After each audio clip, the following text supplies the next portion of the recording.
جس شہزاد کو وہ لفٹ میں اپنے سامنے دیکھ رہا تھا، اس شہزاد کو تو ایک نشے باز کی ہلاکت کے سلسلے میں سزائے موت دے دی گئی تھی، اور اس کی ایک تصویر کو خبر کے ساتھ خاص طور سے شائع کیا گیا تھا۔ جو لوگ شہزاد کو جانتے تھے انہیں بعد میں شہزاد کو زندہ دیکھ کر حیرت ہونی بھی چاہیے تھی، جبکہ کمزور دلوں اور وہمی انسانوں کو دہشت زدہ بھی ہونا چاہیے تھا۔ جوزف بھی غالباً اس وقت ایسی ہی صورتحال کا شکار تھا۔ اگر جوزف سراغ رساں نہ ہوتا تو وہ شاید اسے ہرگز نہ پہچان پاتا، لیکن ایک سراغ رساں کی حیثیت سے وہ پلاسٹک سرجری سے پیدا ہونے والی تبدیلیوں کو محسوس کر چکا تھا، اور اسے یہ یقین بھی ہو گیا تھا کہ جس شخص کو وہ دیکھ رہا ہے وہ شہزاد کے علاوہ کوئی اور نہیں ہے جسے سزائے موت دے دی گئی تھی۔ سراغ رساں ہونے کے ساتھ ساتھ اپنے پچھلے جنم میں جوزف اس کے کافی قریب رہ چکا تھا، اس لیے اس کی الجھن اور خوف ہر اعتبار سے جائز تھا۔ لیکن شہزاد ان دنوں جس تباہ کن صورتحال میں مبتلا تھا، وہ اپنی شخصیت کو چھپانے اور محفوظ رکھنے کے لیے کوئی نرمی نہیں برت سکتا تھا۔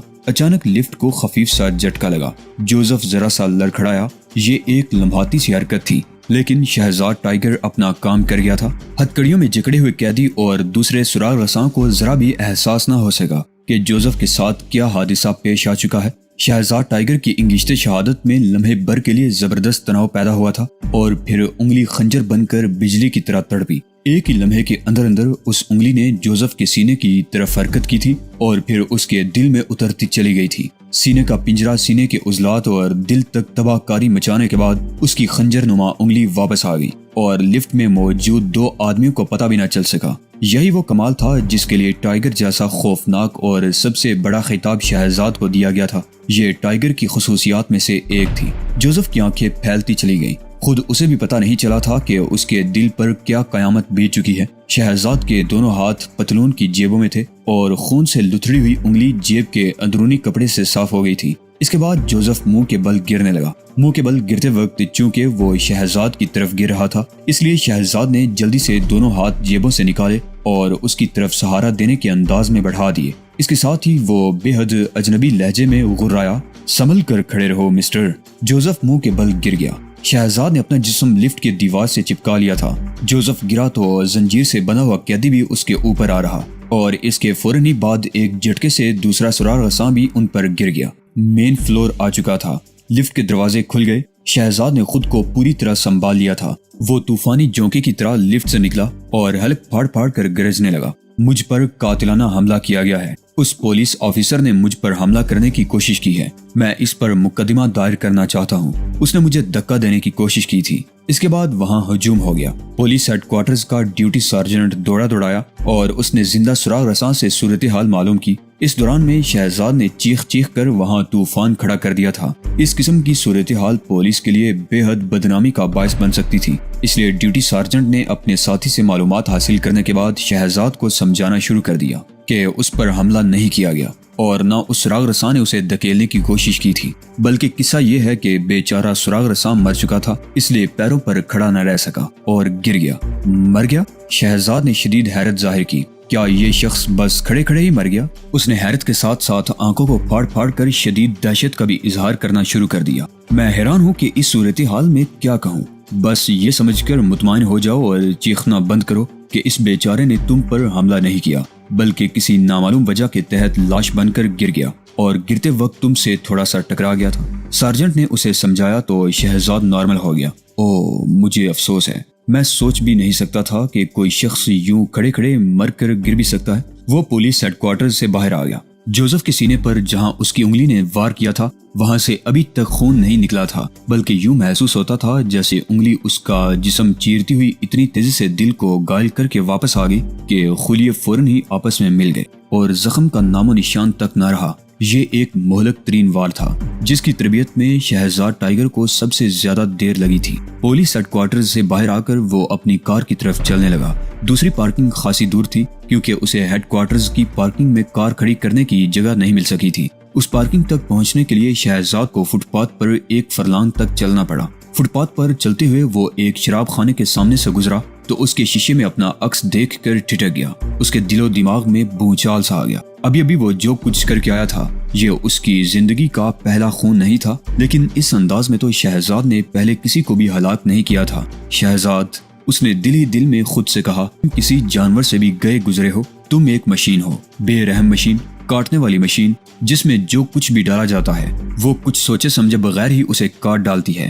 جانور قتل کرتے ہیں اور اپنا پیٹ بھرتے ہیں، جبکہ انسان خوف یا دیگر جذبوں کی تسکین کے لیے خون بہاتا ہے، اور تم نے یہ قتل اس لیے کیا ہے کہ تمہاری شخصیت کہیں بے نقاب نہ ہو جائے۔ آج پہلی بار شہزاد کو اپنے ٹائیگر ہونے کی اہمیت کا اندازہ ہوا تھا۔ یہ خطاب قابل فخر تھا، لیکن اس فخریہ حالت کو برقرار رکھنے کے لیے دل پر کتنا بھاری پتھر رکھنا پڑتا ہے، اس کا صحیح معنوں میں اندازہ جوزف کو قتل کرنے کے بعد ہوا تھا۔ اور جوزف کا قصور صرف یہ تھا کہ وہ ماضی میں شہزاد کا دوست تھا اور اس نے اپنے دوست کو پہچان لیا تھا۔ ٹائیگر، شہزاد بڑبڑایا، کتنی خوفناک شخصیت ہے کہ اس سے دوستی بھی نہیں کی جا سکتی۔ یہ بڑبڑاتے ہوئے وہ دھیمی آواز میں ہنس پڑا۔ اسے جذباتی تکلیف ہوئی تھی۔ اس کے دل و دماغ میں نظریوں اور خیالوں کی ٹوٹ پھوٹ اور تصادم شروع ہو گیا تھا، لیکن بہرحال وہ ٹائیگر تھا۔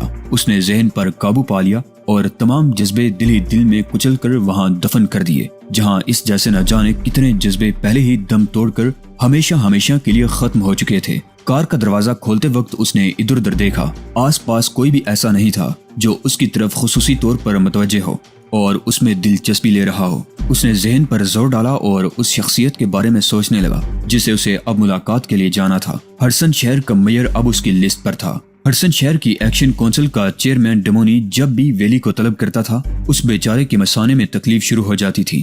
وہ جانتا تھا کہ اسے کیوں طلب کیا گیا ہے۔ ڈمونی اسے اہم ترین پیغامات کے لیے استعمال کرتا تھا، اور یہ اہم ترین پیغامات عموماً قتل و غارت گری سے متعلق ہوتے تھے۔ وہ ایک ایسے کرائے کے قاتل اور چیئرمین ڈمونی کے درمیان رابطے کا کام کرتا تھا جسے ہر بار یہ توقع کی جا سکتی تھی کہ وہ خود ویلی ہی کو ٹھکانے لگا دے گا۔ ویلی جانتا تھا کہ رازداریوں کی ایسے لوگوں کے نزدیک کتنی اہمیت ہوتی ہے۔ راز انسانی زندگی سے زیادہ قیمتی ہوتے ہیں۔ یہی وجہ تھی کہ جب بھی چیئرمین ڈمونی اسے بلا بھیجتا، اسے یہ دڑکا لگ جاتا کہ آج اس کی زندگی کا آخری دن ہے، اور یہی خوف اس کے مثانے میں تکلیف کا بھی باعث بن جاتا۔ ویلی نے اپنی کار نکالی اور اس ٹیلی فون بوتھ کی طرف روانہ ہو گیا جہاں سے اسے ڈمونی کو فون کر کے ہدایات لینی تھی۔ یہ ٹیلی فون بوتھ ویلی کے گھر سے زیادہ فاصلے پر نہیں تھا۔ اس نے بوتھ کے قریب کار روکی اور پھر ڈمونی کا نمبر ڈائل کیا۔ فوراً ہی رابطہ قائم ہو گیا اور ڈمونی نے اسے مخصوص زبان میں چند احکامات دے کر سلسلہ منقطع کر دیا۔ ویلی جب بوتھ سے باہر آیا تو اس کے ماتھے پر پسینے کی چند بوندیں چمک رہی تھی۔ حالانکہ موسم زیادہ گرم نہیں تھا، اس کے مثانے کی تکلیف کافی حد تک کم ہو گئی تھی، کیونکہ ڈمونی کے احکامات سے اسے اندازہ ہو گیا تھا کہ خود ویلی کی زندگی کو کوئی خطرہ لاحق نہیں ہے۔ ڈمونی اپنے کسی دشمن کو راستے سے ہٹانا چاہتا تھا اور ویلی کو صرف مسٹر گاسو تک یہ اطلاع پہنچانی تھی کہ ڈمونی کو ایک بار پھر اس کی ضرورت آن پڑی ہے۔ اسے مسٹر گاسو سے بہت خوف آتا تھا۔ مسٹر گاسو کوئی خوفناک آدمی نہیں تھا، بلکہ اس کے برعکس وہ ایک حسین و جمیل نوجوان تھا۔ اس کی آنکھوں، اس کے ہونٹوں اور اس کے رخساروں پر معصومیت رہتی تھی۔ اسے دیکھ کر کوئی تصور بھی نہیں کر سکتا تھا کہ اس معصوم صورت لڑکے نے کیسے کیسے خوفناک آدمیوں کو ڈمونی کے راستے سے ہٹایا ہے۔ یہی وجہ تھی کہ وہ اسے بے پناہ خوف زدہ رہتا تھا۔ ویلی کو یہ بھی معلوم تھا کہ ڈمونی ان لوگوں کو بھی مسٹر گاسو کے پاس بھیجتا ہے جنہیں راہ سے ہٹانا مقصود ہوتا ہے۔ یہ لوگ ناواقفیت میں خود اپنی ہی موت کا پیغام لے کر مسٹر گاسو کے پاس جاتے ہیں اور پھر ان کا نام و نشان تک دکھائی نہیں دیتا۔ وہ ایسے ہی خیالوں میں کھویا ہوا اس عمارت تک جا پہنچا جہاں مسٹر گاسو کا قیام تھا۔ اس عمارت کی مالکہ کو مسٹر گاسو سے بے پناہ محبت تھی۔ بڑھیا دنیا میں تنہا تھی اور اس نے مسٹر گاسو کو اپنا بیٹا بنا رکھا تھا۔ یہی وجہ تھی کہ ویلی کو اس معصوم صورت قاتل تک رسائی حاصل کرنے میں کبھی کبھی دشواری کا بھی سامنا کرنا پڑتا تھا۔ کار سے اترتے ہی اس کی نگاہ عمارت کی مالکہ پر پڑی۔ میں مسٹر گاسو سے ملنا چاہتا ہوں، بہت ضروری کام ہے۔ ویلی نے چہرے پر یتیمی کے تاثرات پیدا کرتے ہوئے استدعا کی۔ بڑھیا مسٹر گاسو کے کمرے کی طرف بڑھ گئی۔ ویلی کے گھبرائے ہوئے انداز اور استدعا کرنے کے لہجے نے غالباً بڑھیا کو مجبور کر دیا تھا، ورنہ وہ اسے دھتکار دیتی۔ ویلی زینے کے نیچے کھڑا طلبی کا انتظار کرنے لگا۔ گاسو، بڑھیا نے دروازے پر دستک دیتے ہوئے کہا، وہی لفنگا ویلی تم سے ملنے آیا ہے، اسے اوپر بھیج دو مام۔ سنو گاسو، تم ایک پیارے بچے ہو، تمہیں اس قسم کے لوگوں سے دور ہی رہنا چاہیے۔ بڑھیا نے اسے نصیحت کی۔ اس نے آواز دھیمی رکھنے کی کوشش کی تھی، لیکن ویلی کے کان چونکہ اسی طرف لگے ہوئے تھے اس لیے وہ سب کچھ سن رہا تھا۔ اس نے ایک بے ساختہ مسکراہٹ کو بمشکل روکا، کیونکہ وہ جس نوجوان کو پیارا سا بچہ کہہ رہی تھی اس کے نام اور شخصیت کی زیر زمین مجرمانہ سرگرمیوں میں مصروف لوگوں کے نزدیک زبردست اہمیت تھی۔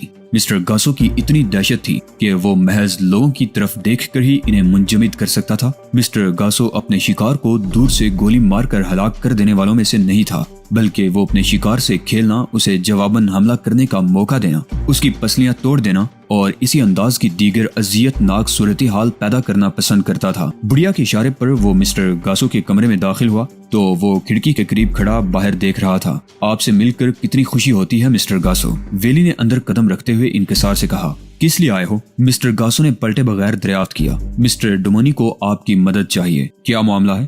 ایک میگزین رائٹر ان کے لیے پریشانی کا باعث بنا ہوا ہے۔ کوائف کہاں ہیں؟ آج شام تک آپ کے پاس پہنچ جائیں گے۔ باہر جاتے وقت دروازہ بند کر دینا، مسٹر گاسو نے پلٹے بغیر کہا اور ویلی اٹھ کھڑا ہوا۔ وہ جانتا تھا کہ اب وہ ایک لمحے کے لیے بھی یہاں نہیں رک سکتا۔ وہ مسٹر گاسو کے کمرے سے باہر آ گیا۔ اس کی پیشانی پر ٹھنڈے ٹھنڈے قطرے جلملا رہے تھے۔ شہزاد جب میئر سے ملاقات کے لیے ہوٹل سے نکلا تو اس نے کار کی بجائے ٹیکسی میں سفر کرنا مناسب سمجھا، کیونکہ وہ محسوس کر چکا تھا کہ اس کی باتوں نے چند ستون ہلا کر رکھ دیے ہیں۔ اس نے جو بیج بوئے تھے انہوں نے پھلنا پھولنا شروع کر دیا ہے۔ وہ جیسے ہی ٹیکسی سے اترا اس نے ادھر ادھر دیکھا۔ دو کاریں اسے قدرے مشکوک نظر آئیں۔ وہ یقین سے کہہ سکتا تھا کہ کاریں یا تو ڈمونی کے آدمیوں کی ہیں یا پھر ان میں پولیس چیف کے سادہ لباس والے براجمان ہیں۔ ٹیکسی سے اتر کر ایک لمحے کے لیے فٹ پاتھ پر کھڑا ادھر ادھر دیکھتا رہا تاکہ وہ لوگ اسے اچھی طرح دیکھ لیں۔ پھر وہ میئر کے دفتر کی طرف چل دیا۔ اس نے استقبالیہ پر بیٹھی ہوئی ادھیڑ عمر کی خاتون کو اپنے بارے میں بتاتے ہوئے کہا کہ میئر سے اس کا وقت طے ہے۔ استقبالیہ کلرک نے اندرونی فون پر کسی سے رابطہ قائم کیا اور ریسیور رکھ دیا۔ تھوڑی دیر بعد دروازہ کھلا۔ شہزاد نے نگاہ اٹھا کر اس کی طرف دیکھا، لیکن دروازے میں میئر کی بجائے ایک نوجوان لڑکی کھڑی اسے گو رہی تھی۔ یہ ایک بے پناہ حسین لڑکی تھی۔ اس نے چمڑے کا اسکرٹ پہن رکھا تھا اور اس کے لباس سے اندازہ ہوتا تھا کہ وہ بے حد مالدار لڑکی ہے۔ شہزاد نے اس کی طرف دیکھا اور اس کے ہونٹوں پر وہ مسکراہٹ خود بخود پیدا ہو گئی جو ایسی لڑکیوں کے لیے بطور چارہ وہ اپنے ہونٹوں پر طاری کر لیتا تھا۔ لڑکی ٹھٹک گئی۔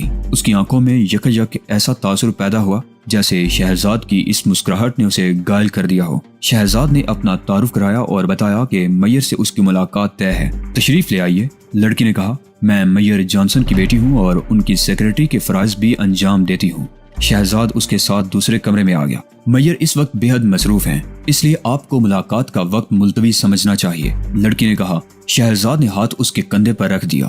وہ کانپ گئی، جیسے ہاتھ کی بجائے بجلی کا ننگا تار اس کے شانے سے چھو گیا ہو۔ چند لمحوں تک وہ شہزاد کی طرف دیکھتی رہی، پھر مسحور سی ہو کر اس نے پلکیں جھکا لی۔ اس نے شہزاد کا ہاتھ جھٹکنے کی کوشش نہیں کی۔ میئر کتنی دیر تک مصروف رہیں گے؟ اس نے سرگوشی کی۔ 1 گھنٹے تک۔ مجھے یقین ہے اس 1 گھنٹے کے دوران تمہیں کوئی خاص کام نہیں ہوگا۔ شہزاد کا لہجہ معنی خیز تھا۔ لڑکی کے رخساروں پر شفق کی سرخی پیدا ہو گئی۔ وہ آہستہ آہستہ دروازے کی طرف گئی اور لاک کا کلپ گھما دیا۔ اب کوئی باہر سے چابی کی مدد کے بغیر تالا نہیں کھول سکتا تھا۔ 1 گھنٹے بعد میئر کی بیٹی رینا نے کلپ کو دوبارہ گھما کر کھولا تو وہ اپنے بکھرے ہوئے بالوں کو آئینے کے سامنے کھڑی ہو کر سمیٹ چکی تھی اور کمرے میں کوئی ایسا تاثر نہیں تھا جسے اس 1 گھنٹے کی رودات کا سراغ لگایا جا سکتا۔ البتہ وہ اب تک اپنی آنکھوں سے اس داستان کے دھندلے نشان ختم کرنے میں کامیاب نہیں ہوئی تھی۔ شہزاد میز پر یوں بیٹھا تھا جیسے وہ جب سے کمرے میں داخل ہوا یہیں بیٹھا رہا ہو۔ تم میرے پاپا سے کیوں ملنا چاہتے تھے؟ رینا نے اپنی کرسی پر بیٹھتے ہوئے سوال کیا۔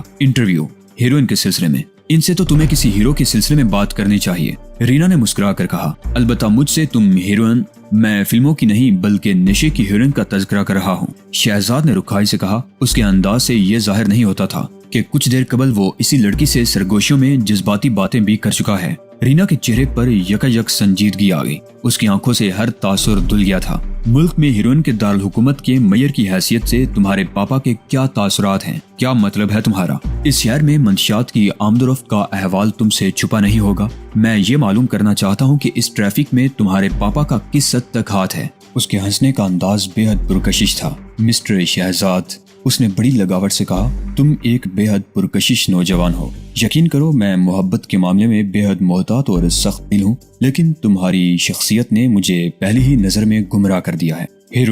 ہیروئن، شہزاد نے اسے موضوع سے ہٹتے دیکھ کر یاد دہانی کرانے کی کوشش کی۔ دوسرے شہروں کی طرح منشیات کے مسائل یہاں بھی موجود ہیں۔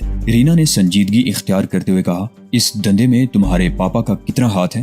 رینا نے حیرت سے شہزاد کی طرف دیکھا، پھر اس نے سر کو منفی جنبش دیتے ہوئے کہا، میں تمہارا مطلب نہیں سمجھی۔ تم خوب سمجھتی ہو کہ یہاں ہونے والا دندہ لاکھوں ڈالر کا ہے، اس میں تمہارے پاپا بھی ملوث ہوں گے۔ تم کون ہو؟ اس نے سرسراتی آواز میں پوچھا۔ ہم دونوں اب ایک دوسرے کے لیے اجنبی نہیں رہے، شہزاد نے مسکراتے ہوئے کہا۔ اگر تم پہلے تعارف کو نامکمل سمجھ رہی ہو تو میں تمہیں تفصیلی تعارف کے لیے کہیں اور کی دعوت دوں گا۔ آخر تم کس چیز کی تلاش میں ہو؟ ہیروئن کی کہانی؟ لیکن تمہارے رسالے کے ایڈیٹر نے فون پر وقت لیتے وقت کہا تھا کہ تم ہڈسن شہر پر کوئی آرٹیکل لکھ رہے ہو۔ ہاں، کیونکہ یہ شہر ریاست ہائے متحدہ امریکہ کا منشیاتی دارالحکومت ہے، شہزاد نے اس کی آنکھوں میں دیکھتے ہوئے کہا۔ وہ لڑکی کی ایک ایک حرکت کا بغور جائزہ لے رہا تھا۔ بہرحال لڑکی نے ایک طویل سانس لیتے ہوئے کہا، میں تمہیں ہیروئن کے بارے میں اس سے زیادہ کچھ نہیں بتا سکتی، جو کچھ تمہیں اخبارات کے مطالعے سے بھی حاصل ہو سکتا ہے۔ کیا تم اب شہر کا پیچھا چھوڑ کر مضافات کے سلسلے میں کوئی سوال کرنا چاہتے ہو؟ ہاں، یہ بتاؤ کہ تم ہیروئن کو باہر کیسے بھیجتے ہو؟ شہزاد نے اس کی آنکھوں میں دیکھتے ہوئے شریر لہجے میں کہا۔ خدا حافظ مسٹر شہزاد، رینا نے پوری قوت سے اس کوچ پر ہاتھ مارتے ہوئے کہا جس پر وہ اس وقت بیٹھے ہوئے تھے۔ دونوں کی سانسیں بے ترتیب ہو گئی تھی اور آنکھوں سے بے پناہ سختی جھلکنے لگی تھی۔ اس حالت کو دیکھ کر یہ ہرگز نہیں کہا جا سکتا تھا کہ کچھ دیر قبل ان دونوں کے درمیان لطف و لذت کا رشتہ بھی قائم رہ چکا ہے۔